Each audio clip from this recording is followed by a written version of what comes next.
നമസ്കാരം. Raf talks ഫുട്ബോളിലേക്ക് ഏവർക്കും സ്വാഗതം. ഇന്ന് ഇംഗ്ലീഷ് പ്രീമിയർ ലീഗിൽ നടക്കുന്ന 7ാം റൗണ്ട് പോരാട്ടത്തിൽ മാഞ്ചസ്റ്റർ യുണൈറ്റഡ് കളിക്കളത്തിലേക്ക് ഇറങ്ങുന്നുണ്ട്.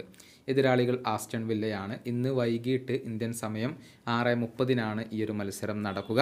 ആസ്റ്റൺ വില്ലയുടെ മൈതാനത്ത് വെച്ചുകൊണ്ടാണ് മത്സരം നടക്കുക. അവസാനമായി കളിച്ച 4 മത്സരങ്ങളിൽ ഒന്നിൽ പോലും വിജയിക്കാൻ മാഞ്ചസ്റ്റർ യുണൈറ്റഡിന് കഴിഞ്ഞിട്ടില്ല. അതുകൊണ്ട് തന്നെ ഇന്നത്തെ മത്സരത്തിൽ പരാജയം ഏറ്റുവാങ്ങേണ്ടി വന്നാൽ പരിശീലകനായ എറിക് ടെൻ ഹാഗിനെ ക്ലബ്ബ് പുറത്താക്കും എന്നുള്ള റൂമറുകൾ വളരെയധികം സജീവമാണ്. ഈ ഒരു അവസരത്തിൽ പരിശീലകനെ പിന്തുണച്ചുകൊണ്ട് രംഗത്ത് വന്നിരിക്കുകയാണ് യുണൈറ്റഡിൻ്റെ ഇംഗ്ലീഷ് സൂപ്പർ താരമായ ഹാരി മഗ്വയർ. അതായത് ടെൻഹാഗിനെ കുറ്റപ്പെടുത്താൻ പാടില്ലെന്നും താരങ്ങൾ സ്വയം കുറ്റപ്പെടുത്തുകയാണ് വേണ്ടത് എന്നുമാണ് അദ്ദേഹം പറഞ്ഞിട്ടുള്ളത്.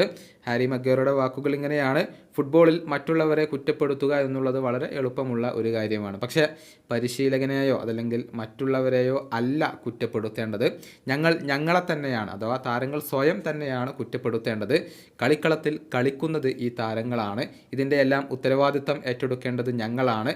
ഇന്നത്തെ മത്സരത്തിൽ വിജയിച്ചുകൊണ്ട് ഞങ്ങൾക്കൊരു പുതിയ തുടക്കം ഉണ്ടാക്കിയെടുക്കേണ്ടതുണ്ട്. ഇതാണ് ഹാരി മഗ്വയർ ഇപ്പോൾ പറഞ്ഞിട്ടുള്ളത്.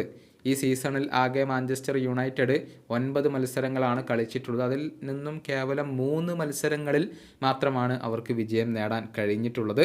പ്രീമിയർ ലീഗിൽ 14ാം സ്ഥാനത്താണ് യുണൈറ്റഡ് ഇപ്പോൾ ഉള്ളത്. ഇന്നത്തെ മത്സരത്തിൽ കൂടി പരാജയപ്പെട്ടാൽ കാര്യങ്ങൾ വളരെയധികം വഷളാകും എന്ന കാര്യത്തിൽ സംശയങ്ങൾ ഒന്നുമില്ല. ഈ വീഡിയോയുടെ അവസാനിപ്പിക്കുന്നു. ഫുട്ബോൾ ലോകത്തെ കൂടുതൽ വിശേഷങ്ങളുമായി റാഫ് ടോക്സ് കൊണ്ടുവെത്താം.